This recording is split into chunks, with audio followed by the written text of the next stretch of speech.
had pizza growing up just about every Friday night, and today we're going to show you the recipe we used.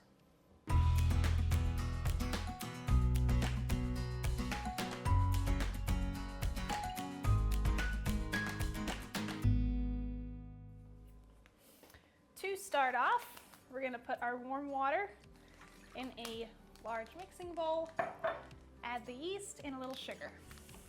And by warm water, we mean about bath water temperature. If it's blazing hot, it will kill the yeast. And if it's cold, it won't really activate the yeast, or it will at least take a lot longer.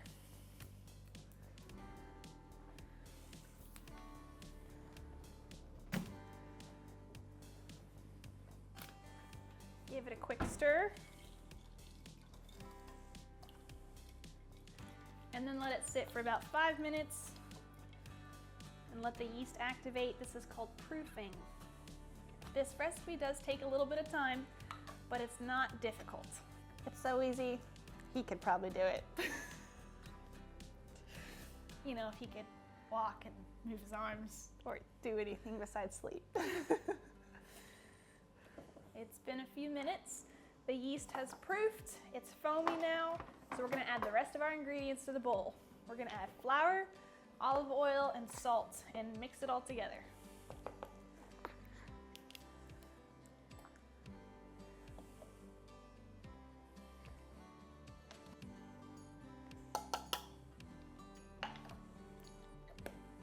Just mix together until your ingredients come together in a shaggy lump.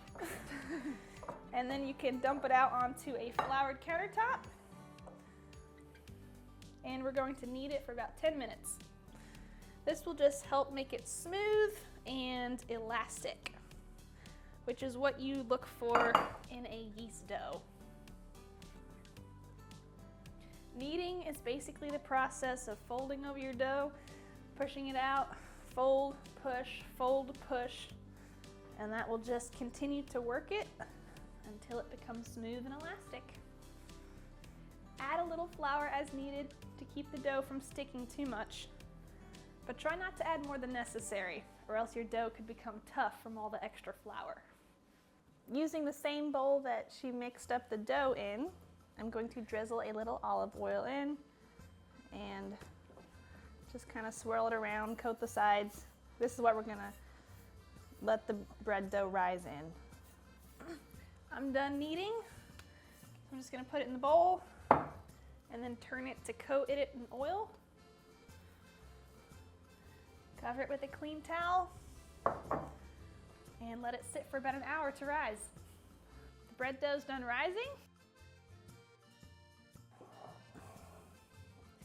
Now that the bread dough's done rising, I'm gonna sprinkle a little flour on the countertop, dump it out.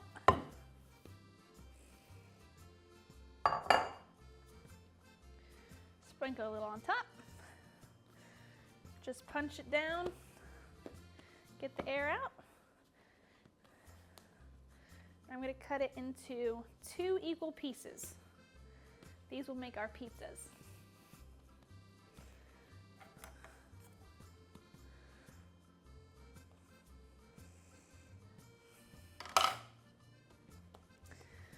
After you cut the dough in half, I will be baking these pizzas on baking sheets, so I'm gonna put my dough on parchment paper and let it rest for about 10 minutes.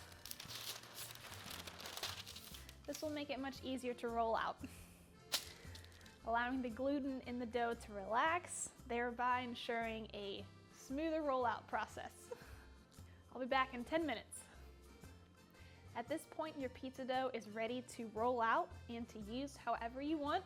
I'll be making one of these into a pizza and one of these into maybe calzones. We'll see how I feel.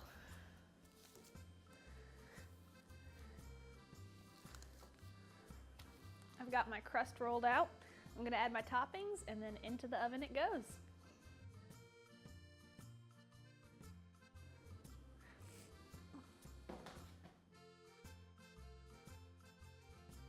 Once you have a basic pizza dough recipe, you can use it to make breadsticks, classic pizzas, calzones, or our favorite, pizza roll-ups.